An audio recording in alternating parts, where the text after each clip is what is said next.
I'm going to talk to you about royalty rights. It's the elephant or the mammoth in the room, I would say. And yeah, my name is Yat. I'm chairman of a company called Animoca Brands. Digital property rights and royalties is near and dear to our heart. Quickly talking about the next slide. Where's the slide? Oh, no. OK, so first, you already know what's going on. You know, I guess the good is that NFT volume is up, but the bad is, of course, that actually what's happening with all this controversy is that just to put the numbers in, we've now come to a point where royalties are effectively close to zero. And this gives you a chart to see that from 1 year ago, 100% royalties were paid to now basically generally close to 0%. The net effect is that something like 18,000 worth of ETH plus has been lost to creators. In today's value, that's roughly $35 million that's not gone to creators and will continue unless something changes. So why this is, of course, important is that the whole point about Web3 is that it aligns the network effects between the people who are using it, the creators, the owners, and perhaps even the platforms. And what we're seeing right now is the antithesis of this. Let me elaborate that. First, what is Web3? What are we fighting for? So the whole point about Web3 is that we get to share and benefit from the shared network effect that exists. In other words, if you're using something on an L1 blockchain, if you're owning a collection in an NFT collection, you get to benefit from the entire benefit of the ecosystem by owning 1 or 2 or 3 or whatever number it is. That's one way to benefit.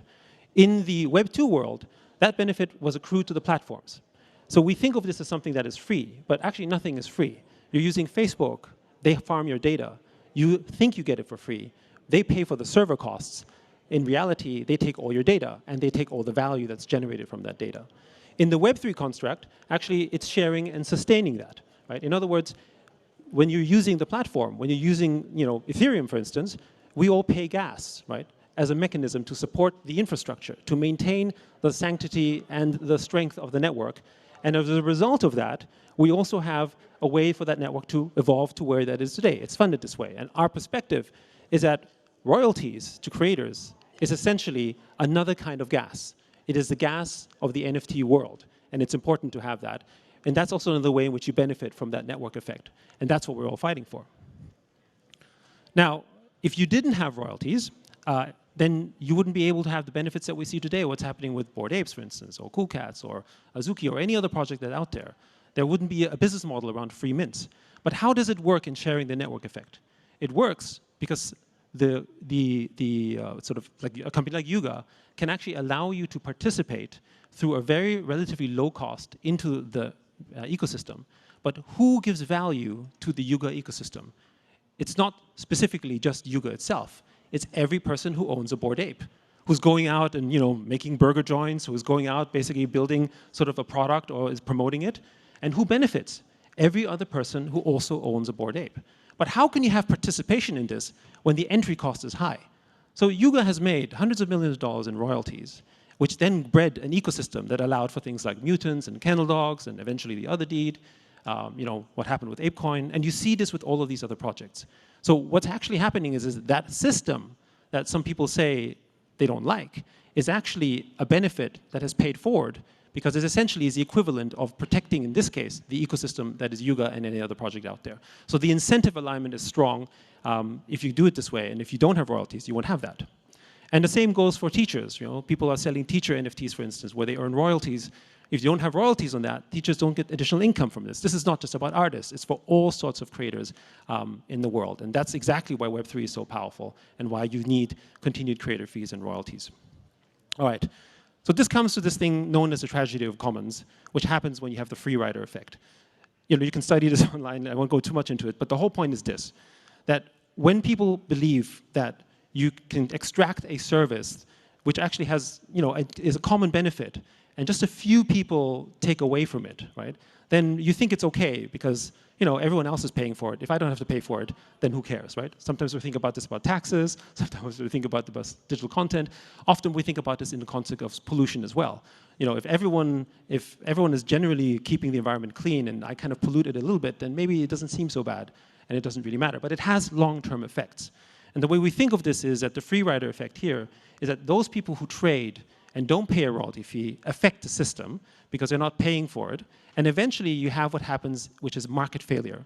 And when market failure happens, it's because there's not enough value and money that goes back into the ecosystem to maintain it, which is the reason why public goods, for instance, like security services and so on, tend to be public goods, because there's a free riding effect.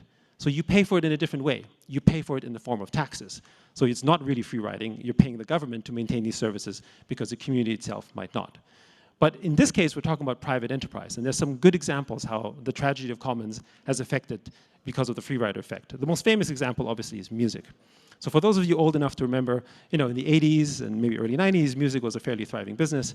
And then you had basically music piracy emerge with things like Napster and Pirate Bay and all that kind of stuff. And the tragic thing was that it became normal not to pay for music. Music was something that nobody would pay for, right? It was just not something that we respected. It's not even about whether you go into a store and discover music, or whether it's about HMV or any of these brands that you may have heard of. Most of you might be too young. It's the fact that we've now become accustomed as a norm that music shouldn't be paid for. And that has created a problem in terms of what's happening with musicians, which I'll get to. But when you take a look at, for instance, after the introduction of streaming, which was a centralized version of protecting music rights, with the rise of Spotify and Apple Music, you saw revenue for musicians increase. So obviously, that seemed to have a benefit, because now at least you could quasi-police it. But the value was so low that today, even though we have something like $6–7 billion worth of music royalties being paid out, musicians can't survive on music alone. And I think you know the story. I don't have to belabor it too much.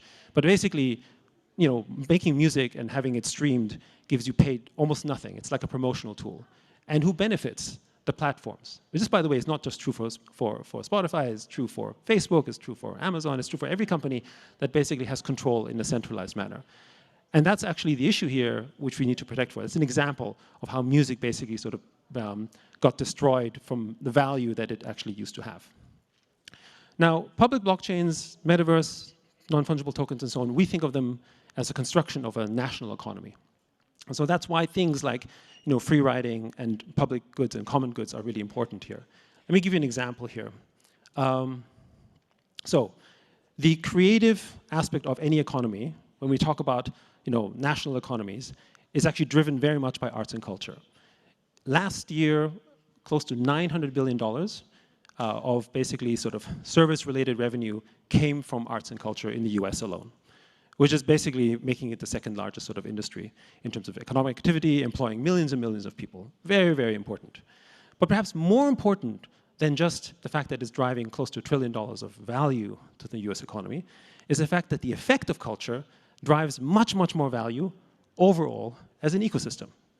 If you don't have culture, you don't have Netflix, you don't have Sony PlayStation, you don't have HBO, you don't have Marvel, you don't have Hollywood. It's the biggest, most important soft power in the world. Now imagine living in a country that has low culture.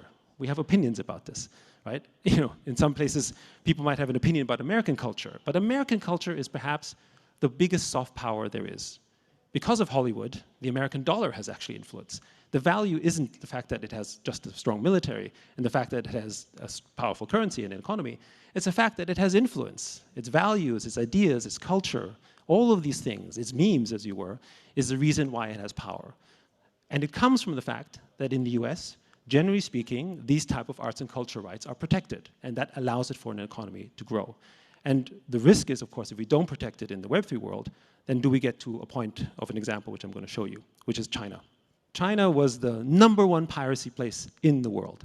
Trillions and trillions of software was pirated. And it wasn't just fake Rolexes. It was fake software, fake Microsoft, fake everything. And from the earliest years up until the early 2000s, you could literally walk in a store in broad daylight and just buy a pirated version of Windows 2000 or 98 or whatever copy you wanted, and nobody would stop you. And back then they said, that's fine, we're free riding. We're free riding on the innovation and creation of companies from around the world. But there was a much more insidious effect. The insidious effect is, if you notice also, that there was absolutely almost no intellectual development that happened up until they started protecting it. Why would you be a software developer if you can't make money in software in China? Why would you create any kind of digital content if it would just get pirated? And certainly the American companies were trying to protect it, but actually what they realized is that if they don't protect these rights, they would basically become digital Neanderthals, because they didn't have a way of protecting it. So in around 2000, China started to basically enforce the rights. They changed their patent laws. And you can see, this is just Shenzhen, but today China is the largest producer of patents, even ahead of the US, coming from nowhere. And what's interesting is that when they enacted these laws and started to enforce them, sending basically sort of people who violated the law into jail, that's when the software industry and the development industry and the creative industry in China started to grow. The point is, you have to protect the rights of these creators, these developers. Otherwise, you'll destroy the very ecosystem that you're trying to build and defend. And I think China is a great example, but there's other countries. Think of the countries that do not have good copyright enforcement today, who do not protect the intellectual property. What software development do you see there? What innovation is being created there? What creativity can actually flourish? The answer is generally very little. Which is the reason why we at Animoca Brands have an approach that we think could help the whole royalty debate. We've issued this already a few months ago, but then it seemed like it wasn't so important, but now it's important again. As Creative Commons, we issued a multiple set of licenses that provide a kind of legal protection framework for creators right now. In the same way that we think it needs to be enforced in the physical world, we think this kind of enforcement could work in the digital world. And I'll get to the specifics on this. You can download it for free, you can adapt it. We recognize this because most artists and creators in the world, the first thing you don't do is hire a lawyer.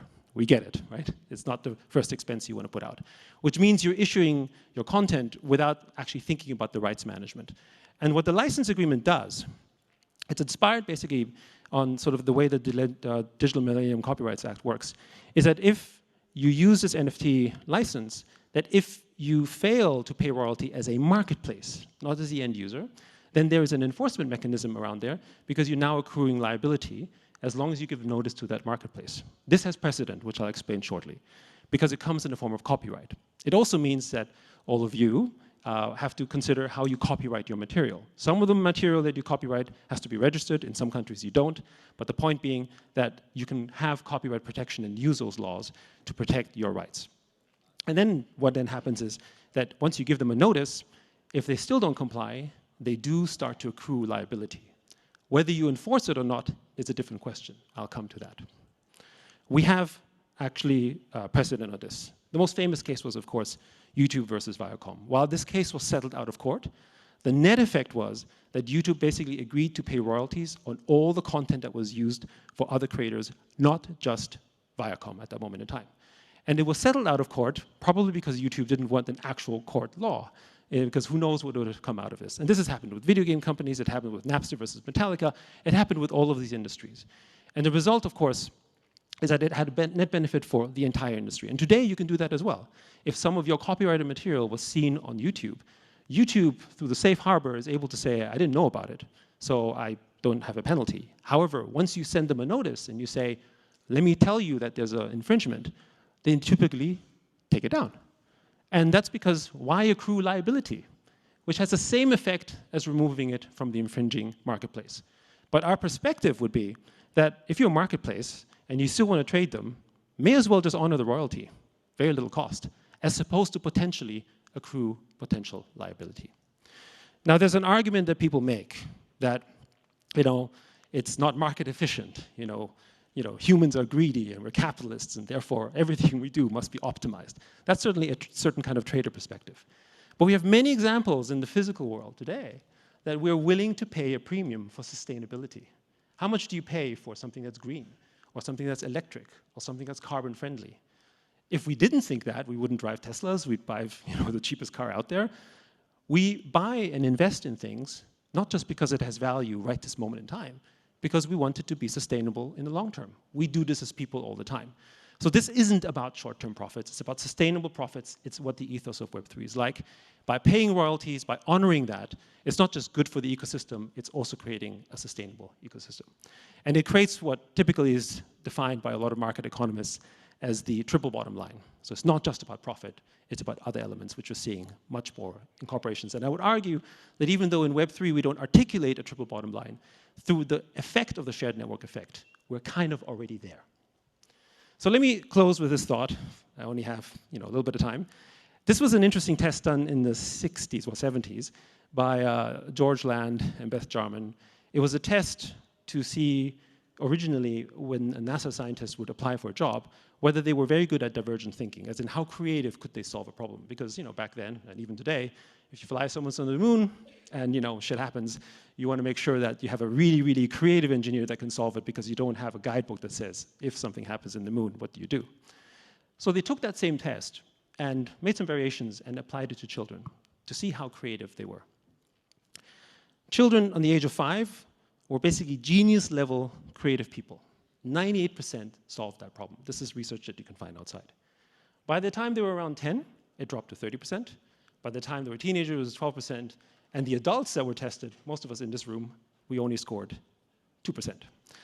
Now, this may not be very, very surprising. I would also argue that the majority of the people, if not all of us here in this conference, actually are part of that 2%. Because you're probably divergent thinkers. You're probably the kind of people who think differently, which is why you're in NFTs and blockchain and all that crazy stuff.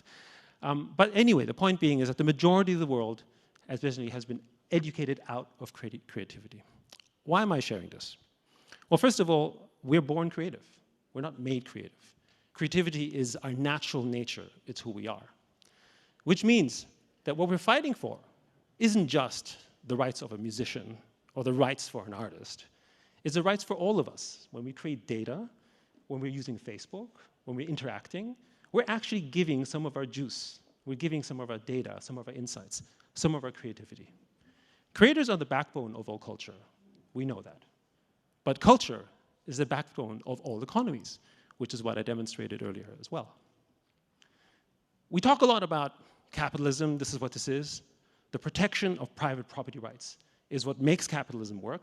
It's what also gives us our freedom. This is obviously ensconced in the Constitution, ensconced in all of the sort of political systems around the world that are democratic. The same is true for digital. When we talk about fees and royalties, it is a property right of the creator. It is for the creator to decide. If he wants to do 0% royalties to have market share, that's fine, he can do so. But it's not for someone else to say, hey, I want to just change your royalty rights and gain market share. I mean, that's what Spotify is doing, that's what Facebook's doing. We don't even know what they're making. So this is an absolute impingement of our rights as people.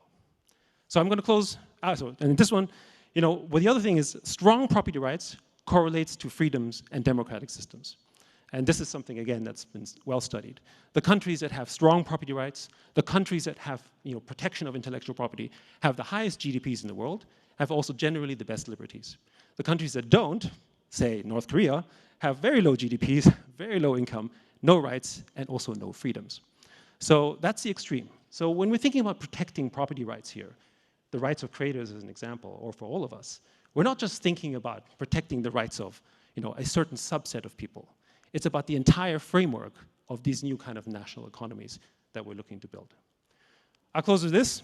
We're in Paris, we're in France, where it all happened, the Declaration of Rights of Men. The Marquis de Lafayette obviously famously wrote this quote about sort of liberty. I thought it was apropos. Liberty consists in the freedom to do everything which injures no one else, amongst other things, of course. What it means is that we have the liberty to do whatever we want. We have the liberty to protect all our rights, so long that we don't impinge and violate the rights of others. Marketplaces that take from creators are violating the rights of others and is hurting the entire ecosystem. And the way that we should respond is to honor the royalties and fight back. Thank you.